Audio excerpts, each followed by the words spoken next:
तो दोस्तों आज हम फिर से आपके लिए लेकर आए हैं देश दुनिया की सभी ताजा बड़ी खबरें। फटाफट एक एक कर विस्तार से आज आपको बताएंगे, तो वीडियो को अंत तक जरूर देखें। दोस्तों वीडियो बनाने में हमें काफी मेहनत लगी है, तो वीडियो को लाइक जरूर कर दें। जब दोस्तों पहली खबर में आपको बताएंगे जो बिग ब्रेकिंग न्यूज सामने निकल कर आई दोस्तों कि चुनाव से पहले केरल में भाजपा को लगा तगड़ा झटका। भाजपा के 3 उम्मीदवारों का चुनाव आयोग ने नामांकन किया रद्द। भाजपा को बड़ा झटका केरल में लगा है। तो वही आपको बताएंगे दोस्तों कि ममता ने बीजेपी को बताया सबसे बड़ी लुटेरी पार्टी। कहा मोदी ने अर्थव्यवस्था को कर दिया बर्बाद और बंगाल को भी अब करना चाहती है भाजपा बर्बाद। तो वही आपको बताएंगे दोस्तों कि पाकिस्तान के प्रधानमंत्री इमरान खान और पत्नी को हुआ कोरोना। प्रधानमंत्री मोदी ने जल्द ठीक होने की है कामना। जब दोस्तों बड़ी अपडेट आ रही है, इमरान खान कोरोना पॉजिटिव पाए गए हैं। तो वही आपको बताएंगे दोस्तों कि बंगाल में चुनाव से पहले भाजपा को बड़ा झटका। टिकट कटने पर फूटा बीजेपी कार्यकर्ताओं का गुस्सा।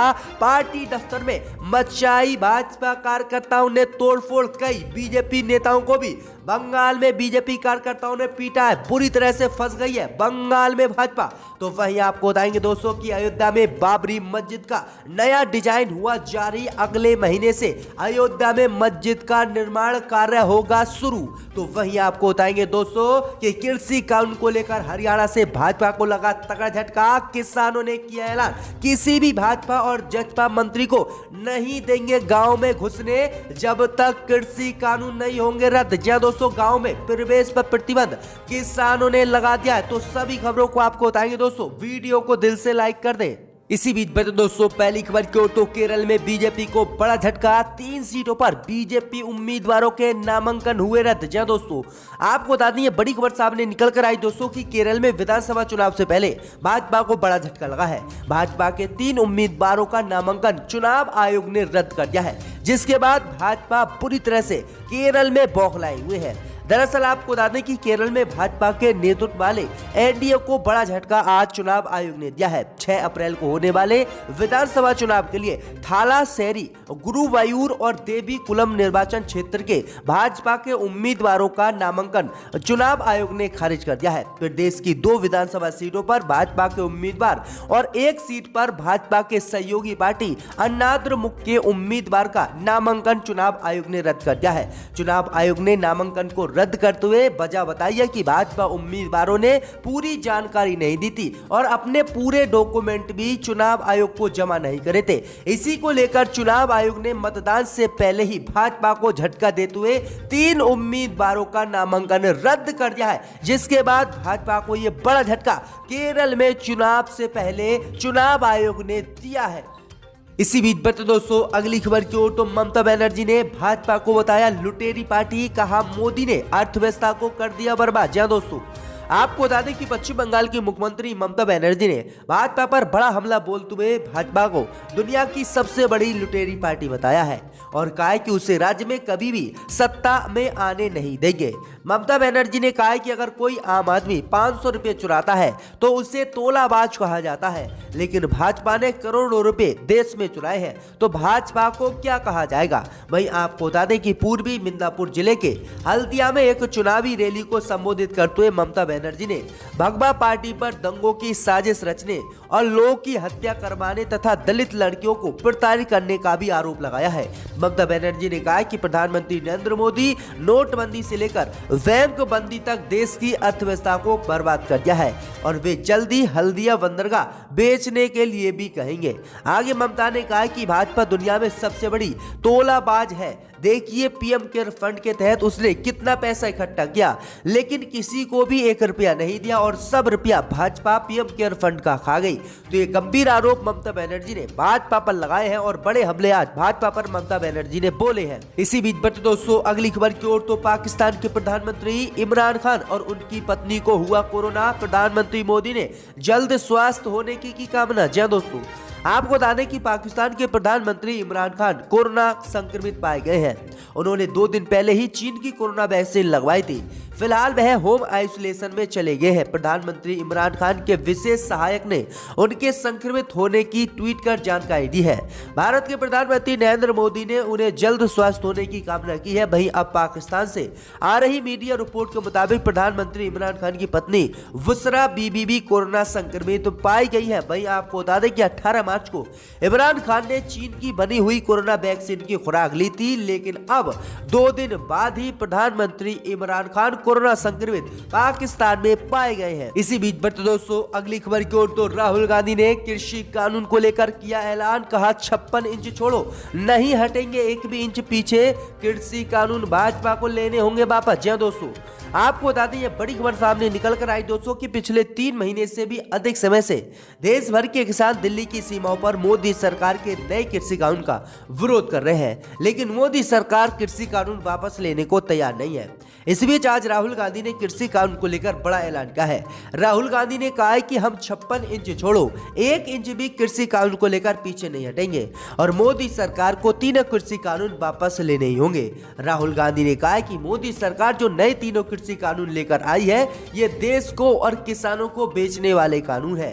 मोदी सरकार किसानों की जमीनों को अपने मोदी मित्रों को बेचने वाली है और किसानों को मोदी के मित्रों का गुलाम बनाने वाली है। इसलिए हम किसी भी कीमत पर 1 इंच पीछे नहीं हटेंगे और कृषि कानून को वापस कराकर ही रहेंगे। तो ये बड़ा हमला राहुल गांधी ने आज भाजपा पर बोल दिया है। इसी बीच में दोस्तों अगली खबर की ओर, तो बंगाल में चुनाव से पहले भाजपा को एक और बड़ा झटका। टिकट कटने पर फूटा बीजेपी कार्यकर्ताओं का गुस्सा। भाजपा पार्टी के दफ्तर में मचाई तोड़फोड़। जी दोस्तों, आपको बता दें बड़ी खबर सामने निकल कर आई दोस्तों कि बंगाल में चुनाव से पहले भाजपा को झटके पे झटके लग रहे हैं। वहीं आपको बता दें कि बंगाल में चुनाव से पहले टिकट कटने पर भाजपा कार्यकर्ताओं का अब बीजेपी पर ही गुस्सा फूटा है और बीजेपी दफ्तर में भाजपा कार्यकर्ताओं ने जमकर तोड़फोड़ की है और कई नेताओं की पिटाई भी लगाई है। दरअसल आपको बता दें कि बंगाल विधानसभा चुनाव में भाजपा जीतोड़ मेहनत कर रही है। भाजपा हर हाल में टीएमसी को सत्ता से हटाना बंगाल में चाहती है, लेकिन भाजपा के अंदर ही भारी खलबली मची हुई है। टिकट बंटवारे से नाराज कार्यकर्ताओं ने भाजपा कार्यालय में जमकर तोड़फोड़ की है। इतना ही नहीं, दूसरे दलों से आए लोगों को टिकट देने को लेकर बंगाल भाजपा के कार्यकर्ता अलग अलग जगह भाजपा के खिलाफ भी प्रदर्शन कर रहे हैं।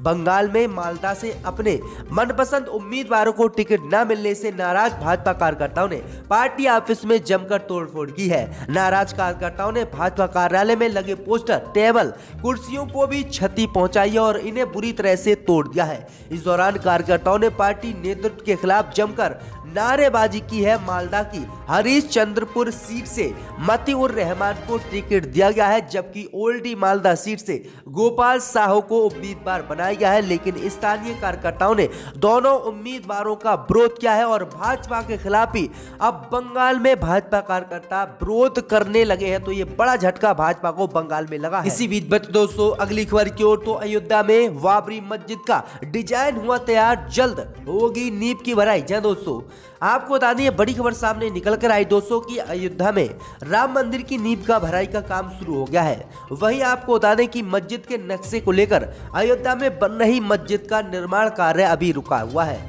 दरअसल आपको बता दें कि अयोध्या में राम मंदिर का निर्माण तो शुरू हो गया है, लेकिन मस्जिद का अभी तक निर्माण शुरू नहीं हुआ है।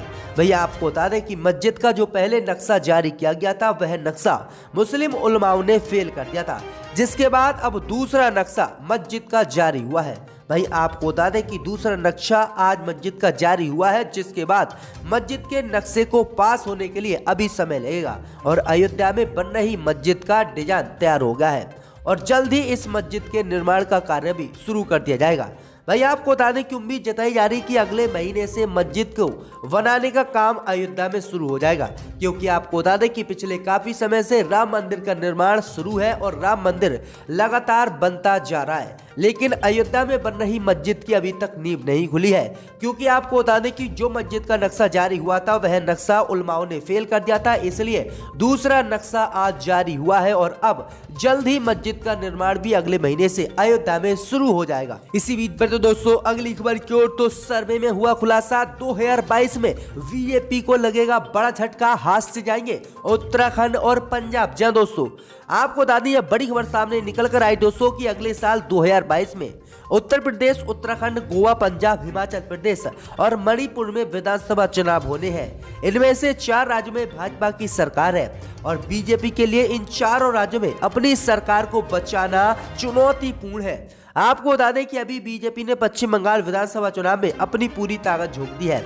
भले ही बीजेपी बंगाल को जीत जाए, लेकिन अगले साल होने वाले चुनाव के लिए बीजेपी की राह बहुत मुश्किल है और इसका अंदाजा एबीपी न्यूज ने सी वोटर के सर्वे से लगाया है। सर्वे में सामने आया है कि बीजेपी को उत्तराखंड में बहुत बड़ा नुकसान उठाना पड़ सकता है और उत्तराखंड में भाजपा की सरकार जो इस समय है वह 2022 के चुनाव में खत्म हो जाएगी और भाजपा उत्तराखंड में पूरी तरह से हारेगी। उत्तराखंड के अलावा पंजाब में तो बीजेपी की राह कांटों भरी होगी, क्योंकि किसान आंदोलन की वजह से बीजेपी का पंजाब में खाता तक खुलना मुश्किल नजर आ रहा है और पंजाब में भी भाजपा पूरी तरह से हारने वाली है और बीजेपी की ये बड़ी मुश्किलें बढ़ सकती है। तो आपको बता दें कि 2022 के चुनाव में बीजेपी के हाथ से उत्तराखंड और पंजाब खिसकते दिख रहे हैं और बुरी तरह से भाजपा इन 2 राज्यों में चुनाव हार रही है। इसी बीच पर तो दोस्तों अगली खबर की ओर, तो कृषि कानून को लेकर किसानों ने भाजपा को दिया हरियाणा में तगड़ा झटका, भाजपा मंत्रियों का गाँव में प्रवेश पर लगा दिया किसानों ने प्रतिबंध। जी दोस्तों, आपको बता दें बड़ी खबर सामने निकल कर आई दोस्तों कि कृषि कानून को लेकर पिछले 3 महीने से किसान दिल्ली की सीमाओं पर विरोध प्रदर्शन कर रहे हैं। किसान लगातार मोदी सरकार से तीनों कृषि कानून रद्द करने की मांग कर रहे हैं, लेकिन मोदी सरकार तीनों कृषि कानून रद्द करने के लिए तैयार नहीं है। इसी बीच खबर सामने निकल कर आई दोस्तों कि किसानों को गुस्सा भाजपा और जजपा की सरकार पर हरियाणा में कम होता नहीं दिख रहा है और आज गाँव में प्रवेश को लेकर हरियाणा की खाप पंचायत और ग्रामीण सहित किसानों ने बड़ा ऐलान कर दिया है। दरअसल आपको बता दें कि हरियाणा के किसानों ने ऐलान आज कर दिया है कि भाजपा और जजपा के विधायक मंत्री फिर से बहिष्कार किया जाएगा और भाजपा जजपा के मंत्री और विधायकों का गांव में किसी भी कीमत पर नहीं घुसने दिया जाएगा। भाई आपको बता दें कि हरियाणा के किसानों ने आज ऐलान कर दिया है कि गांव में किसी भी कीमत पर भाजपा के विधायक, कार्यकर्ता और मंत्रियों को नहीं घुसने दिया जाएगा और इनका पूरे प्रदेश में बहिष्कार किया जाएगा। वहीं आपको बता दें कि हरियाणा के किसानों ने कहा जब तक मोदी सरकार कृषि कानून वापस नहीं लेगी तब तक भाजपा और जजपा के मंत्री, विधायक सहित कार्यकर्ताओं का बहिष्कार हम प्रदेश में करेंगे। तो ये बड़ी अपडेट आ रही दोस्तों कि गांव में अब बैन लगा दिया है किसानों ने। इसी बीच पर तो दोस्तों अगली खबर की ओर, तो अखिलेश यादव ने भाजपा पर लगाया आरोप, कहा विरोधियों पर फर्जी मुकदमे दर्ज कर उनकी दबाना चाहती है भाजपा आवाज। दोस्तों आपको बता दें कि समाजवादी पार्टी के अध्यक्ष अखिलेश यादव ने कहा है कि उत्तर प्रदेश सत्तारूढ़ भारतीय जनता पार्टी अपने राजनीतिक विरोधियों को फर्जी मुकदमे लगाकर प्रताड़ित और बदनाम करना चाहती है। उन्होंने कहा कि लोकतंत्र के पक्ष में आवाज उठाने वालों को ये तानाशाही तरीके से भाजपा रोकना चाहती है। रामपुर के सांसद आजम खान के समर्थन में संपन्न साइकिल रैली का स्वागत करने के बाद अखिलेश यादव ने शनिवार को पत्रकारों से बातचीत में कहा कि प्रदेश के अलावा शायद ही किसी राज्य में नेताओं पर तमाम मुकदमे दर्ज हुए हैं। उन्होंने कहा कि किसान आंदोलन के दौरान समाजवादी पार्टी के कार्यकर्ताओं पर 10,000 से ज्यादा मुकदमे दर्ज हुए हैं और 4 साल से झूठे मुकदमे लगाकर भाजपा समाजवादी पार्टी के लोगों को जेल में डालना चाहती है, जो कि गलत है। उन्होंने कहा कि महंगाई के खिलाफ बोलना भी उत्तर प्रदेश में अपराध हो गया है और भाजपा उनके खिलाफ मुकदमे दर्ज कराती है। तो ये बड़ा आरोप अखिलेश यादव ने आज योगी पर लगाया है।